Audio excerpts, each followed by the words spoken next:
Assalamu alaikum, I'm Aisha and you're watching Samaa News. Here are today's headlines. Tensions escalate in Gaza as Israel launches 20 airstrikes and halts aid, accusing Hamas of violating a US-brokered ceasefire. Local authorities say at least 18 people were killed, including a woman. Israel's Prime Minister, Netanyahu, ordered a forceful response after the resistance group allegedly fired on Israeli soldiers in Rafah.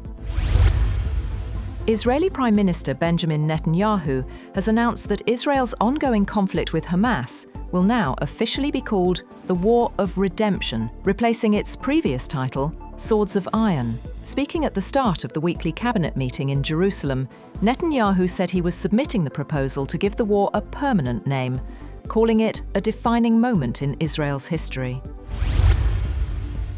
Israeli Prime Minister Benjamin Netanyahu has said that the Rafah border crossing between Gaza and Egypt will remain closed until further notice, adding its reopening will depend on Hamas handing over the bodies of deceased hostages as the two sides continued to trade blame over ceasefire violations. Hamas says Netanyahu's decision constitutes a blatant violation of the ceasefire agreement and a repudiation of the commitments he made.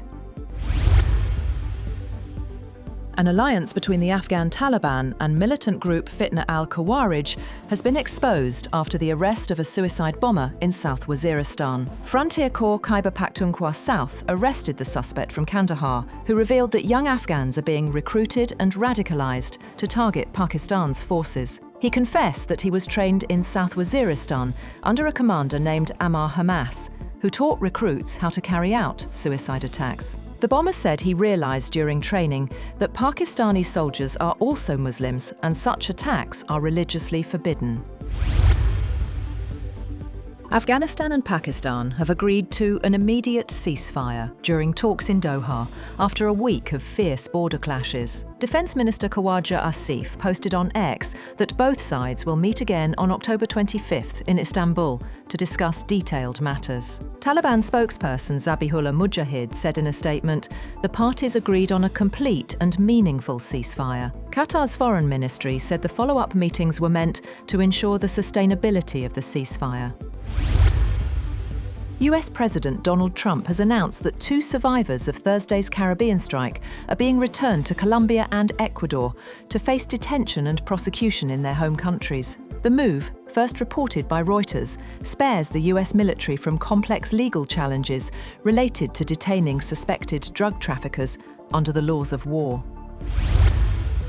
Meanwhile, US President Donald Trump has launched a fiery attack on Colombia's President Gustavo Petro, calling him an illegal drug leader. In a Truth Social post, Trump accused Colombia of fueling America's drug crisis and vowed to halt all large-scale payments and subsidies to the country. Colombia hasn't responded yet, while Washington officials say they're seeking clarity on Trump's remarks, which come amid rising tensions over US aid cuts to Bogotá.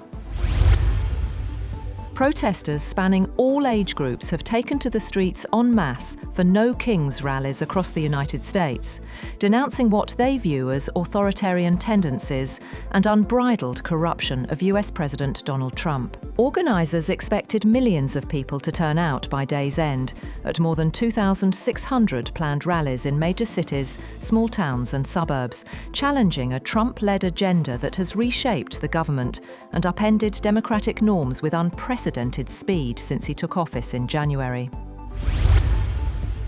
President Trump has dismissed claims that he's behaving like a monarch, saying he is not a king, a day after millions joined nationwide rallies accusing him of authoritarianism and corruption.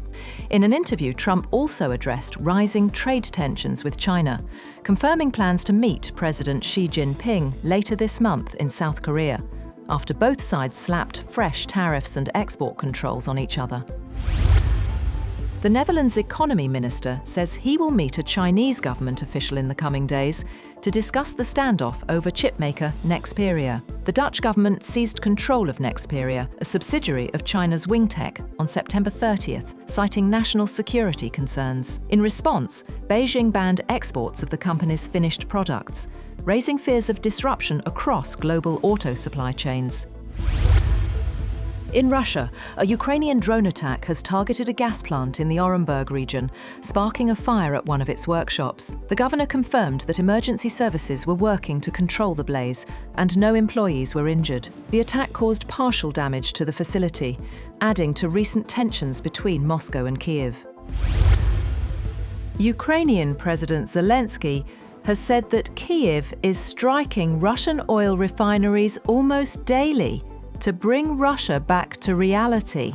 He also revealed Ukraine has thousands of drones ready for an offensive, but needs American missiles. With some support from the US and European allies, Zelensky is calling for a coalition of 26 countries to ensure Ukraine's security after the war. Pakistan marks a historic milestone in its space journey with the successful launch of its first hyperspectral imaging satellite, HS-1, from China. The satellite promises to revolutionize environmental monitoring, urban planning, and agricultural management across the country. The HS-1 hyperspectral imaging satellite is equipped with cutting-edge sensors capable of capturing data across 130 spectral bands, allowing for detailed observation of land, water, and atmospheric conditions. China has accused the US of stealing secrets and infiltrating the country's National Time Center, warning that serious breaches could have disrupted communication networks, financial systems, the power supply, and the International Standard Time. China's State Security Ministry said the US National Security Agency has been carrying out a cyber attack operation on the National Time Service Center. And the thieves who robbed Paris's Louvre this Sunday made off with 8 priceless objects. A 9th item, however, was recovered at the scene. Officials say the iconic Regent diamond, worth $60 million, was not targeted or stolen. That's all for now. For more updates, visit www.samaa.tv. Thank you for watching Samaa News.